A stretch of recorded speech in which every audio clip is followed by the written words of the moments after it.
Hello, happy Friday, everybody. Welcome back to Little Michigan. Last week I went live from St. Louis while I was on my adventure down there.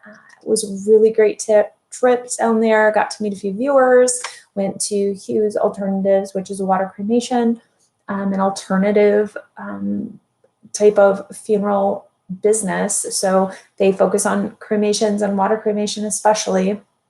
Only one in Missouri currently. Hey, Welsh lady. So that was a great trip. Checked out a few cemeteries and headstones and met with some local funeral directors. And so it was a really, really great trip for me. And then did some tour stuff with my family when they joined me down there.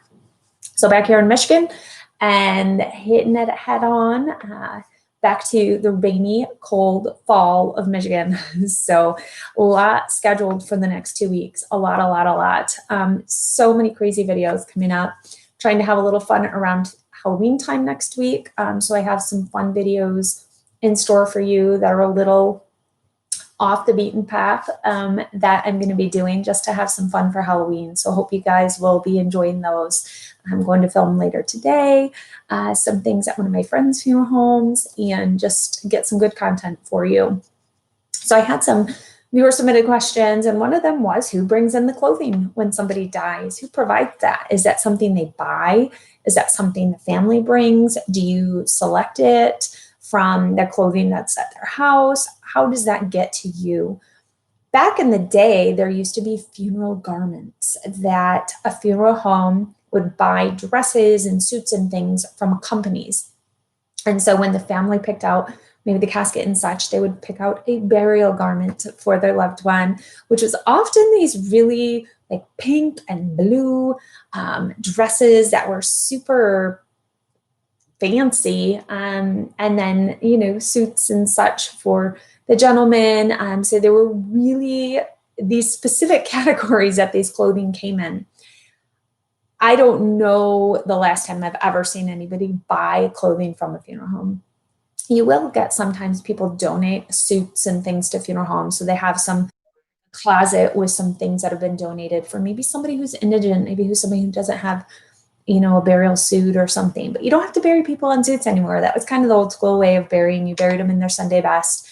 And so people don't really bury in as fancy of clothing. I mean, I've buried in overalls and you name it, all sorts of clothing. So good morning, JW. Yeah, JW, Mac found them and sent me some pictures. He said we probably drove by them like 20 times because they're very unassuming. So the Morrison, was it the Morrison children's crib headstones that I tried to find at Calvary Cemetery down in St. Louis. And I drove around literally for, I don't know, 30 minutes we drove around, I swear to goodness, and never found them. But they were much smaller than I think we anticipated. And they weren't right up by the road. So they could have been easily missed as we were scanning through headstones. So yeah. Ooh, Martha tried the apple crisp recipe from my newsletter last week. Once in a while, I share crazy recipes and things that I'm doing during the weekend there. So if you're not signed up for my newsletter, go to karinorthey.com and there's a newsletter sign up form there. So head on over to that and click submit and you'll get a newsletter weekly. I did miss 1 week here recently, but hopefully weekly it will come. Is there a reason for a death certificate to be stamped veteran use only? So a lot of counties will provide one free copy of the death certificate for a veteran, for his or her family. And it may be stamped with veteran use only, but it doesn't mean you have to only use it for a veteran type thing. Some places may not accept it because it has that additional stamp, but you can try and use it for whatever you want. But sometimes for some veterans benefits, you may have to submit a death certificate and you can send that one in, but it's just a free death certificate they give for a veteran's family. So back to the clothing question. Typically, it's the family just brings in whatever clothing they want to use for the individual. The funeral director will hopefully direct the family what may work best. Long sleeves, short sleeves, high neck, full coverage, but whatever, will hopefully direct the family. The problem is the family will just bring what they think looked lovely on the person and nice on the person, and it has no clue that short sleeves shouldn't be used, or a no low neckline, or a cowled neck may not lay the way it did when the person was standing up. Families don't know, and this often agitates funeral directors because the family brings something that doesn't work well, but did the director even direct the family towards what kind of clothing to bring? Probably not. Even if they did, direct them again and tell them something may not work. There's reasons, and maybe you don't want to hear the reasons as a family. You don't want to know, hey, your mom's leaking out of her arm because we had to make an extra incision, so bringing long sleeves would be beneficial. You may not want to know all that. If the funeral director says, please bring long sleeves, just follow the directions, because there's a reason, obviously, they're asking for that. So that's what I'm saying. Hi, Andrew. Hi, Royce. Hi, boys. What should we teach them, Elizabeth, now that I have their attention to the boys? Yeah, I hope that water cremation becomes more legal in more places, because I do love the process.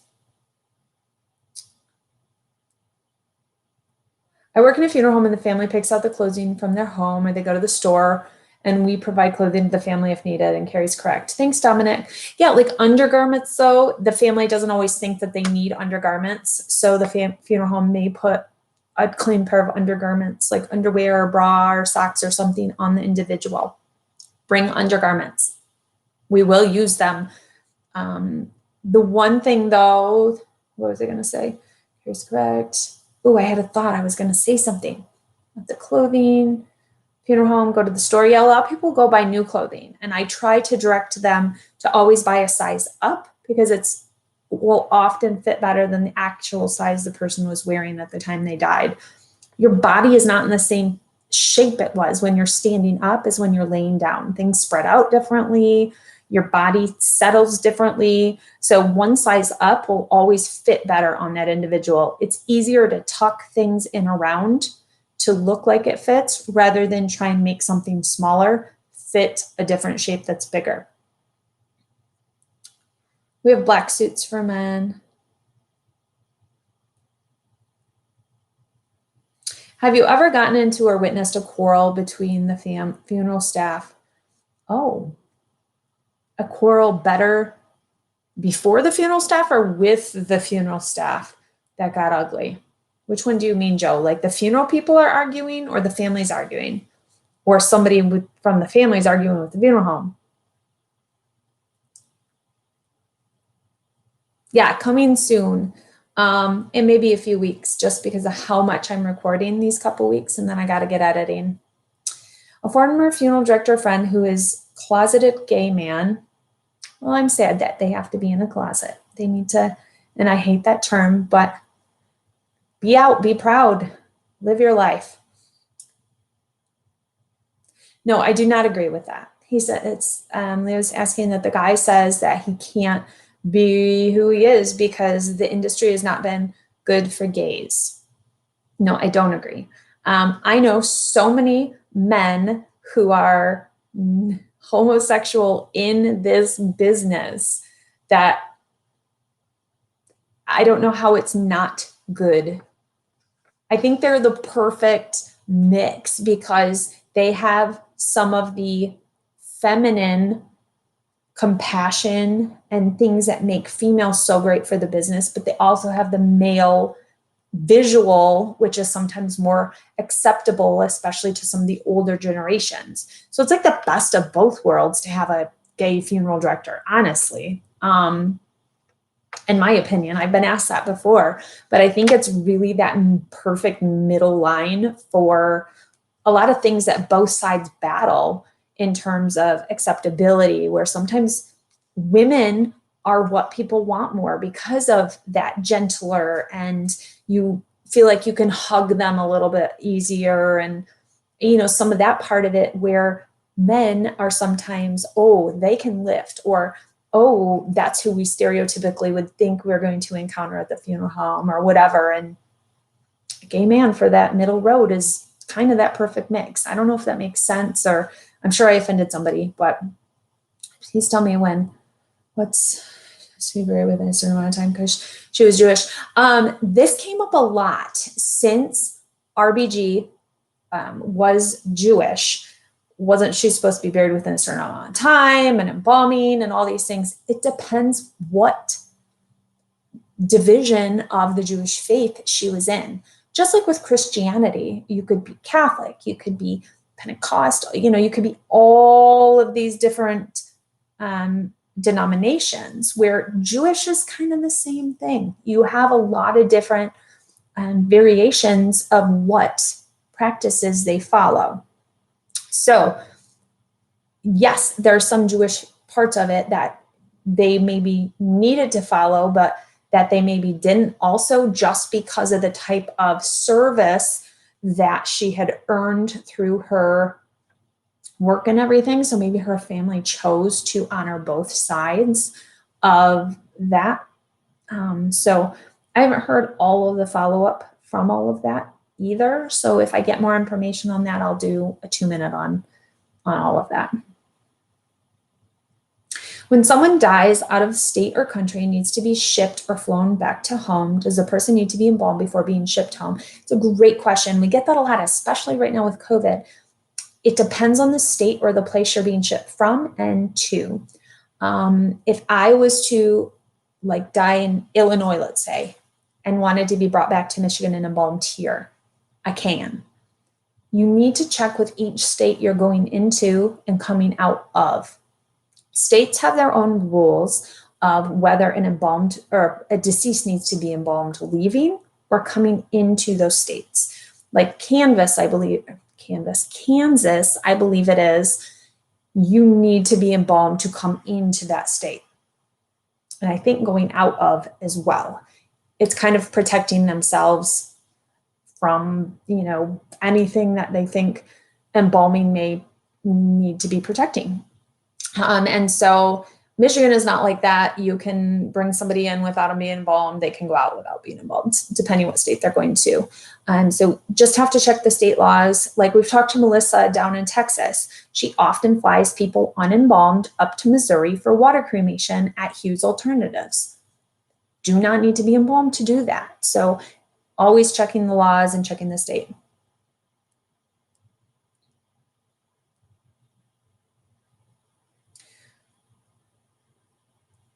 What about Muhammad Ali? I know he converted to Islam and was not buried until a week after his death.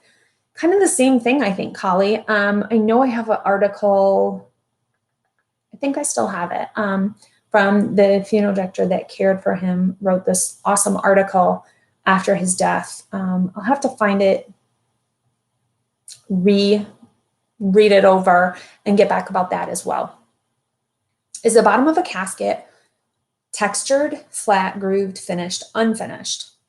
It depends on which casket. A lot of the wood ones are completely flat underneath, and the bottom wood does not match the color of the rest of the casket. So it just depends on the casket and the price level too. The finishes are going to be less finished, the lower the price, because that's what defines price, is how ornate, how finished, how much carving, how much of everything is put into that casket.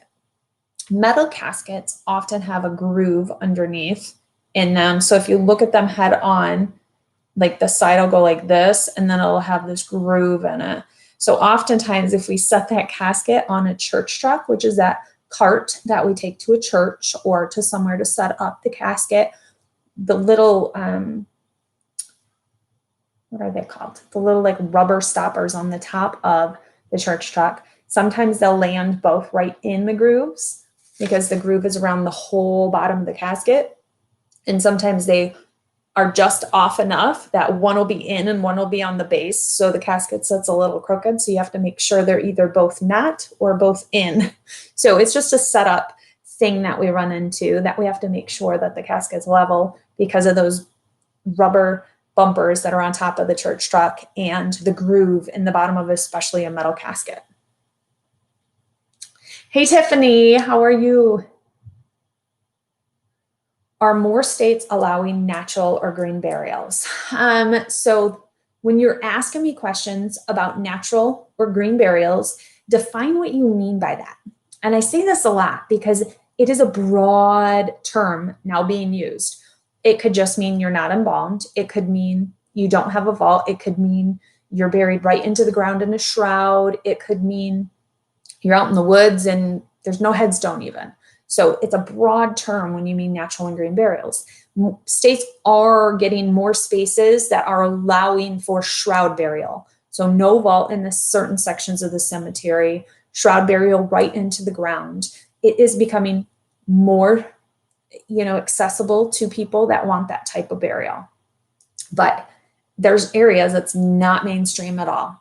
But know what you're asking for and be more definitive in that question when you're asking, not just me, but anywhere, and you're talking about natural or green burial, because those terms, it could mean a number of different things. Explain the water embalming process, please. The water cremation process. So there's a big tube machine. You're placed in it completely naked in this basket. And this chemical, this lye type things are put in. They're it's not a powder. It's not like a tablet. It's like a flaky type of substance chemical. It's put in. It's basically taking the decomposition process and speeding it up over the several hours that you're in this machine. The machine tips up a bit, fills with water, and there's a little thing that spins just to circulate the water in the solution around. It breaks down all of your soft parts of your body, and what is left is the bone. So the rest of you liquefies down. That liquid that's left in there, it's like a brownish liquid, goes down the drain. In some parts of the country, it may be kept to go fertilize. Where was it? Is it Colorado? Had the JW and Tiffany, remind me, because you were both there during this presentation. Was it Colorado that they take the water and it goes and is used as fertilization on a tree farm? Because it's optimum, prime fertilized water. And so they take it and they fertilize a tree farm with it. But so then those bones are taken out from the basket, dried, and then cremulated down, and you're returned cremated remains, much like with fire cremation. So that's the abbreviated quick version. Watch the video coming up soon for the full version.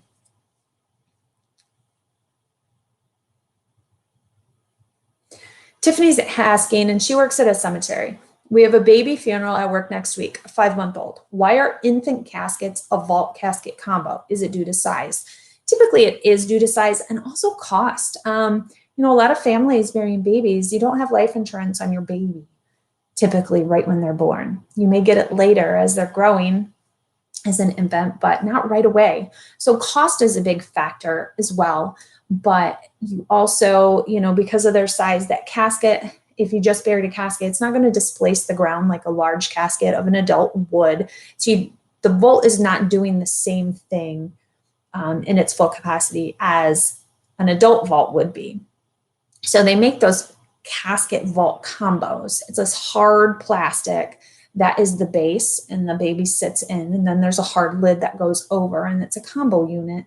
So they only need to buy one item, serves in both capacities, and that is then buried, and it takes up less space in the grave as well. They don't have to be buried as deep. So there's a lot of different reasons. What's the income generated side of a funeral home? Manpower and skill for embalming facilities, the home, the fleet, merchandise, casket, cards, book. Funerals I've planned, embalming seem inexpensive. That's the first person, probably Leo, that said a funeral is inexpensive. Thank you. People think funeral homes are just rolling in money, but we have huge overheads. We have 24/7 staff. We have facilities that even if they're not being used, they still have to be paid for, mortgages, utilities, the cars, everything that is there, whether they're being used or not. So when direct cremation becomes more popular or whatever it is, we still have to have all that overhead. That overhead still has to be paid for. That staff still has to be paid for. So all these things are still paid for. That's the base. It's called the overhead of the business. That is split apart through every family served. Whether you're a full traditional service, which means like visitation, service, burial, everything, or you're a direct cremation service, just in and out, not doing a lot with the funeral home. That overhead has to be generated out to every family.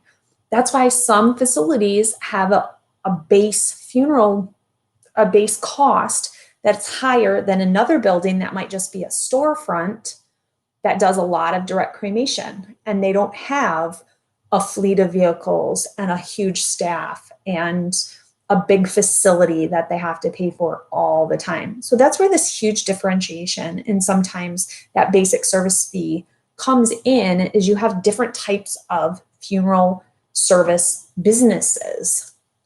It doesn't seem fair to families that they can go get a price here and a price here, but over here, you also may not get somebody answering the phone 24/7, or you may not get somebody come into your house 24/7 when the person dies, or you may not get somebody who can sit down and talk to you in aftercare or work with you on your life insurance or things. So there's going to be different pros and cons of each. The family has to decide what meets their needs. That's why there's different types of services and types of funeral homes and types of businesses, is because everybody has different needs. But so even though this one costs more, it doesn't mean they're retaining more money just to put in their pocket. It means they can pay all their bills that are much higher than maybe this one over here. Does that make sense? Yes, Denver. Okay, thank you, Tiffany.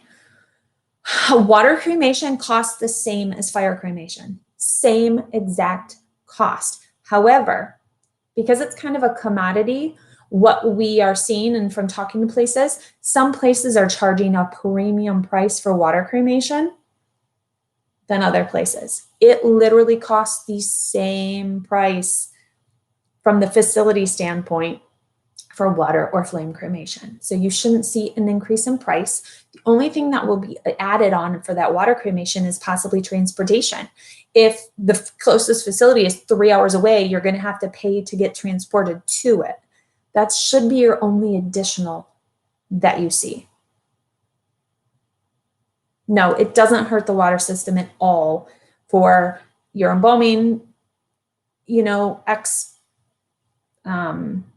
comes out of you. Why can't I think of words today? I feel like I'm word jumbled today. Like the blood and everything that comes out and goes down the drain, and after water cremation, all of that. It doesn't hurt the water system. You go through the water renewal facility plant. It's all good. Why do big people still look stuffed in a casket, even though the casket is bigger? Like the shoulders get covered up and the hands are on the sides. It is a great question, Dominic. When you're laying down, your depth becomes only, your body flattens out. And so what may have come front and back all sinks down to the side. So people are wider. Everybody is wider. Your buttocks go out to the side, your waist goes out to the side, your shoulders, and especially if you're broad. Men carry a lot of their weight through their back, their chest, their shoulders, and then up out their stomach, where women carry a lot more weight through their waist, hip area, and that all gets bigger. You also carry weight around your neck. When you lay down, that all comes here. I'm going to do it to myself. It all comes forward. So I'm going to look like I got a big old jowl if I'm laying down. So that's part of it. I've had people come in. I've buried somebody who was over 500 pounds, and the mom of the lady came in and said, "Why does she look so big?" Because she is big. But that's not the response you can say. We've done you can only do so much. You can't make somebody look super thin if they're not super thin to start with. Like, I don't want to say words that are hurtful right now, but when someone's laying down, they're automatically going to look bigger. Doesn't matter what size they are. But with someone who's heavier, that gravity isn't bringing them, drawing people out this way. It's going to work against you no matter what. And arms don't go to your sides if you have, heaviness through here. where usually your arms could set maybe back behind, they're going to set out to the side, and you can't bring hands up over the top to go over your waist when maybe a person's abdomen is higher. So to have the hands off to the side looks far more comfortable than trying to shove and get hands up together that maybe would never look comfortable together. So we do what looks the most comfortable, but people still look awkward and uncomfortable sometimes in caskets. They just do it. Doesn't matter how big, how little, how much padding and pillows and everything. There's sometimes people, no matter the size, just don't look comfortable in caskets. Would they be comfortable if they were alive in a casket? Probably not. So I don't know. There's just these situations that you do your best, and sometimes it's never going to be good enough. Gosh, you guys are asking me questions. I feel like I'm saying all the wrong things, but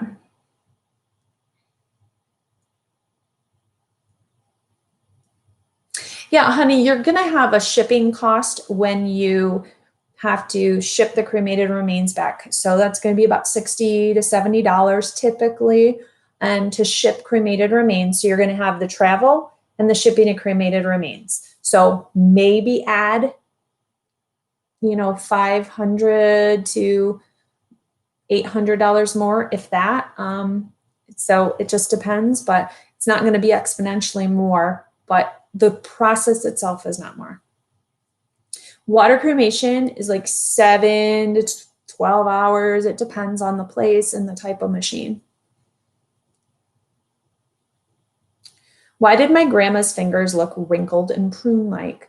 Dehydration is your number one reason. Oh, my hand. Do you guys see that? Sorry. I stood up the other day at work and hit my head on the underside of a desk overhang and reached up, out of reflex, and the side file cabinet thing that was up above was super sharp, and I just sliced open my hand. So putting something on that part of your hand is not very easy. So it's healing up. It's almost healed up. But sorry, I forgot that was there. Thank you, Rick, for asking. If a body is emaciated, can you puff them up with fluid and filler to make them look less dried up? Yes. There's a fluid called humectant, which is often used, and it basically plumps the body and fills them with some moisture.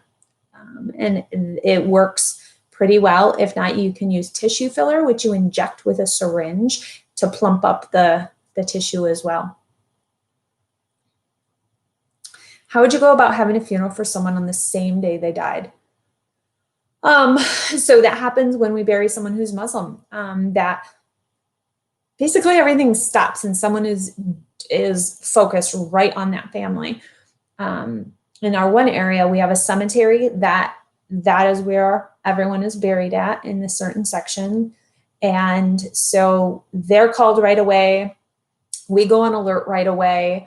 The community of the individual is on alert right away. Typically the men come in and make the arrangements, and then either the men or the women, depending on the gender of the deceased, come in to do the bathing. We get them ready. We take them over for them to do their prayers and service, and then we meet them at the cemetery, and they're buried right in the ground. The vault is flipped upside down. So under the individual is right into the earth, but then the grave space is still kept from caving in and such by that vault. And so the system's pretty well in place in that area, but other funeral homes are gonna, you're gonna kind of just roll with what happens. It depends what time of the day that the person dies as well. If they die at like 5 PM, it's probably not gonna happen that day, but maybe the next morning. So we do our best to accommodate religious needs and things, but there's also just reality of needing to get somebody to dig a grave space and everything. So it depends on the area. It depends on, what we know, but why do they glue corpses' hands? I don't know anybody that glues the hands of the deceased. I know that some people have talked about it, that they put glue so that the hands will stay together. I've never glued hands. I don't know anybody that does. I've never embalmed a pro wrestler. No, I haven't embalmed them. I was going to say I've embalmed a bouncer at a strip club, but I didn't. We had a funeral for him. Hey, Ricky. One of my mother's concerned about her death was that she wasn't overweight. She didn't want the burden, the pallbearers. Well, you know, the casket alone is going to weigh like 250, maybe 300 pounds, if not more. So the casket alone is decently heavy. And a pallbearers you're carrying with your sidearm in a position that's not normal to carry things. And you're taking really small steps. So it's an awkward kind of heavy thing for a pallbearer, regardless of how heavy the individual is that died. So.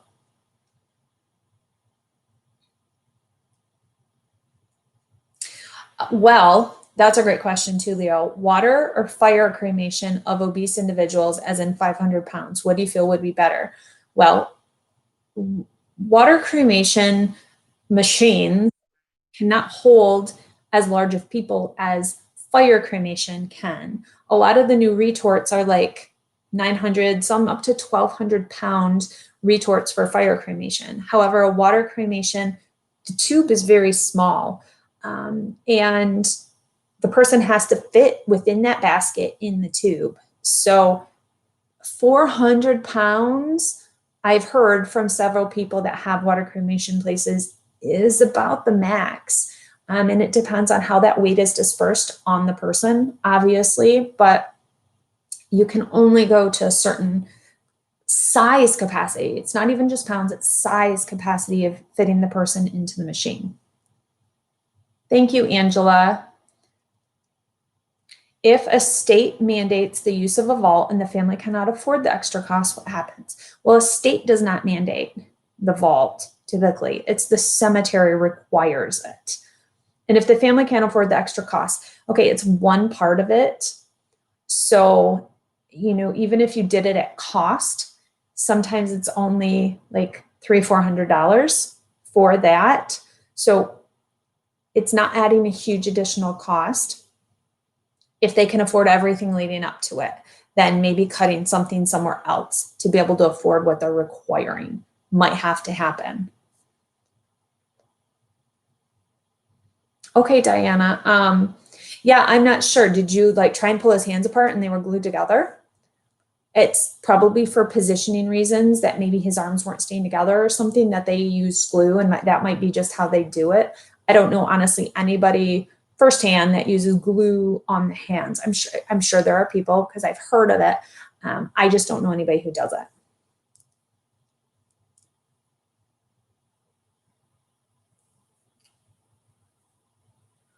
Hawaii guy saying, when a body is tucked in for the last time before the final casket closing, I have noticed several different procedures, covering the entire body up to the face or no change in position of blanket.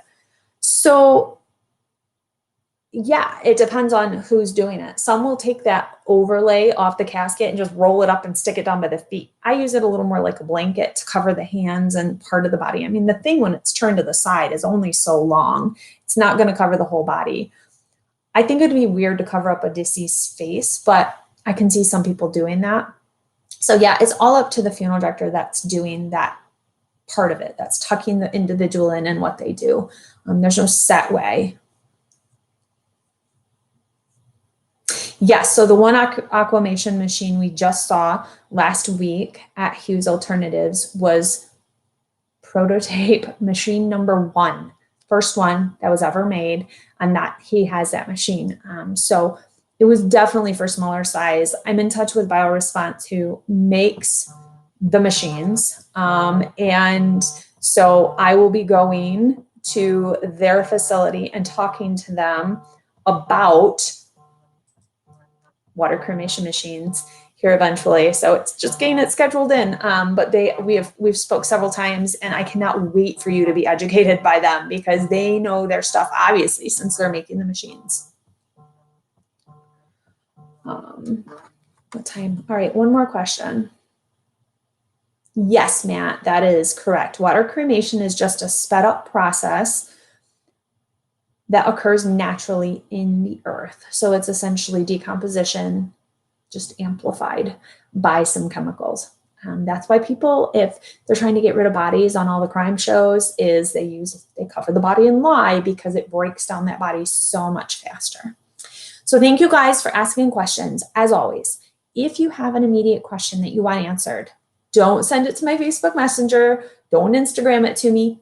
Email me. Send it to my email. I will get back to you within a day or two, hopefully. I try and check them. If they're emergent, I'll respond right away, and then I'll do a bunch at one time, usually during the week. But shoot me an email, Kari@KariNorthey.com.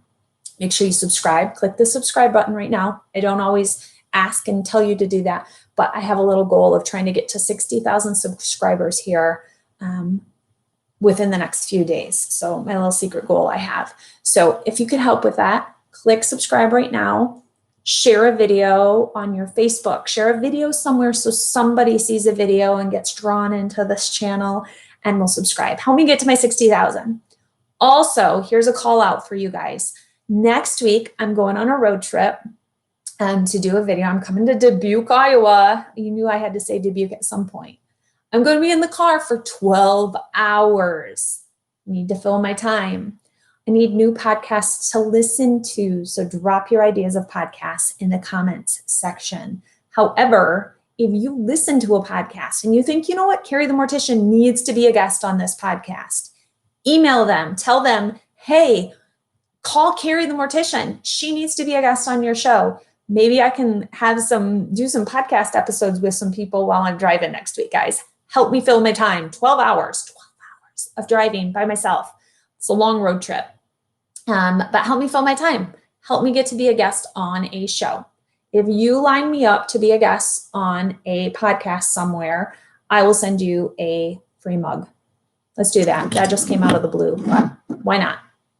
I'll send you a free whatever coffee with Kari mug you want, or a 2-minute, just give me a 2-minute mug.